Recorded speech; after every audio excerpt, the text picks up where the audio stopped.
আসসালামু আলাইকুম বন্ধুরা, আরেকটি নতুন ভিডিওতে আপনাদের স্বাগত জানাচ্ছি। আজকের ভিডিও সর্দি, জ্বর, কাশি রোগে আক্রান্ত ছাগল। উপজেলা প্রাণী সম্পদ দপ্তর ও ভেটেরিনারি হাসপাতাল, চররাজিপুর, কুড়িগ্রাম।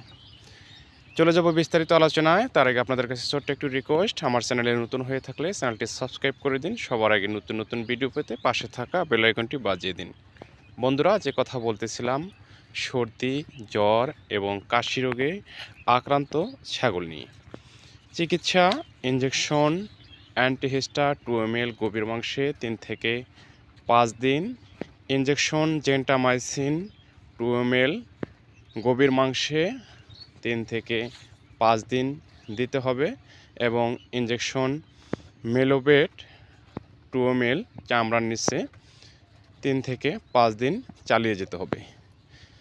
রোগের তীব্রতা এবং নিম্নতা অনুযায়ী চিকিৎসার মেয়াদ বাড়ানো এবং কমানো যেতে পারে।